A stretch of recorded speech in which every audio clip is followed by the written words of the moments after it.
major project going on the southeast coast of Georgia. Is that with Georgia Tech or another university? No, we had the Coastal College of Georgia agreed to do a feasibility study for the it's for the Gullah Geechee shrimp fishermen off the coast of Georgia.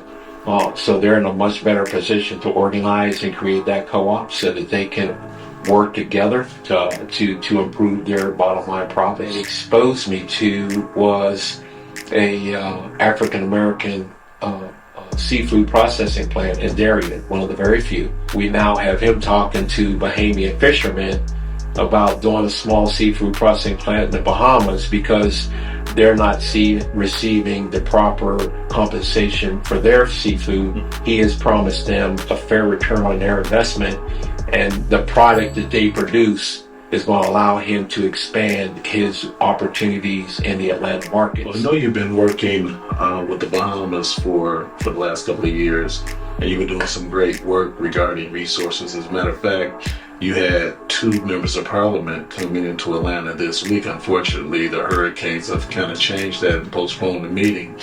But can you talk about some of your work in the Bahamas, specifically in Andros, and what the plan is to try to help the Bahamian people? There was a mining company that wanted to mine limestone on the island of Andros.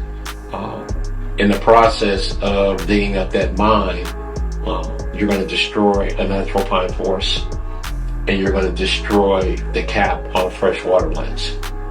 So there's limestone all over the world. We're running out of fresh water. Putting together an impact statement that talks about it's not just the destruction of the fresh water. That's going to impact the adjacent wetlands, which is going to impact the flats where the feeder fish live. And when you impact the feeder fish, you impact the larger fish, which means you reduce the amount of fish that are available.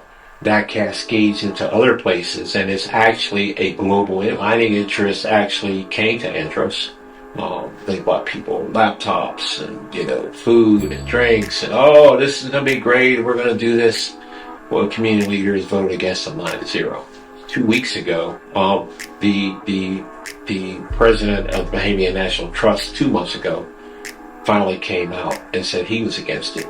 And then the government itself came out about 2 weeks ago and said that they were not going to support the mining operation on Andros. So our partner, a gentleman by the name of Prescott Smith,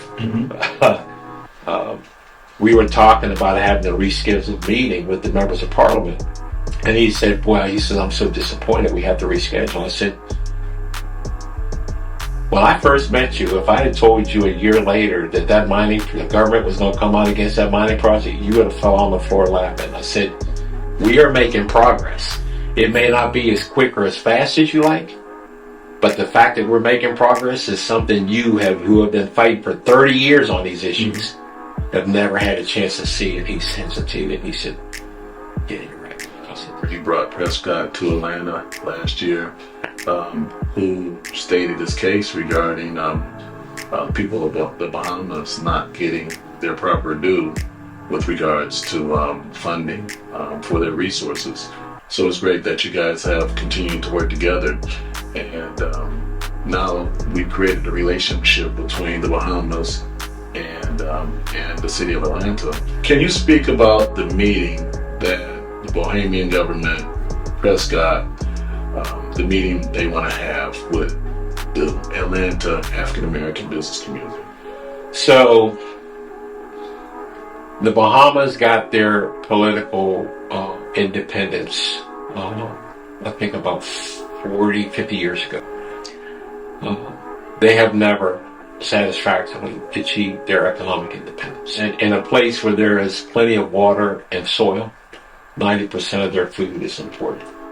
People that, get sand for concrete and limestone for concrete and abundant, marine life to harvest and sell to people. Tremendous amounts of salt that they get and they sell. Morton's got huge plants there. The Bahamian people have received extraordinarily little benefit from that. When you look at the amount of aragonite sand that was harvested, companies made billions, and when you look at the government's budget last year, they made $80. That's an economic inequity that is just so unjust. Any of that money come into minority communities, black or brown communities? The only money that's invested to any significant degree. Now there is more benefits there now for the fishing tourism industry, but that's because the Environmental Defense Fund got involved. They pushed for legislation to license the fishing guides, and that has been an assistance. Outside of that, there has been little or no return on investment for the people who actually own the resources. But Mike, how does that happen if you own the resources? Why aren't you benefiting from the resources? If you control the politics of an entire government, why aren't you benefiting?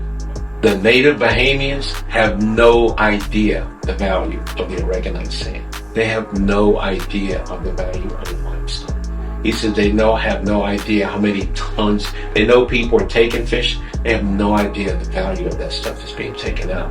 He said, I can see the ships that are coming in and taking this stuff out of the Bahama, and we're talking about millions of tons of this stuff that's coming out of here. But do they make money on their port?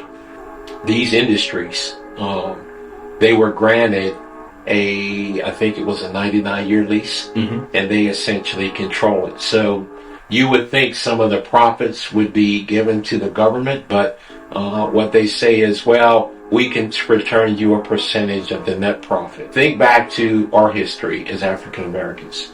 You know, how many slaves who were born in slavery, lived in slavery, and died in slavery, if you didn't know there was a better way, then you would accept the way you are because you don't know anything else.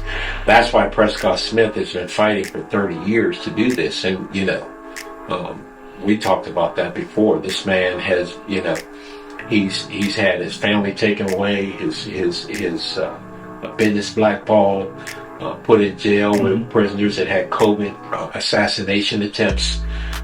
So he's, as much as he has fought against this, the overall political structure was so corrupt. Administration is in place now that was elected last fall. They have come in with a different agenda, with the intent to change things, and that is why we are starting to see some movement in the Bahamas. So there's a port in Nassau, but there's also a port in Andros. Here was the flaw in the thinking of the people that control the industry. We control this port, and part of the agreement is that nobody would develop any port within 50 miles of Nassau. Andros has been neglected for a long time, and it turns out that the port in Andros is 55 miles away from Nassau. So they're allowed to develop that port. That's why the mining effort was so important, because it was not just the mining. They were also going to be able to take over the port. And not being able to do the mining, they don't have a justification to take over the port. So it freezes them out of not just the mining, mining the limestone, but actually taking over the port, because that's the only real other significant port that is still available. That's still owned by the government, and they want to keep it that way. But they need economic opportunity to be able to move forward, but they want to work with people that want mutual partnership, where there's mutual benefit. That's why they're interested in working with the black business in Atlanta. They understand that the power of black businessmen in Atlanta, where so many, black businesses grow and thrive. They've expressed that interest to me, but I'll be happy to, be the bridge to make those connections and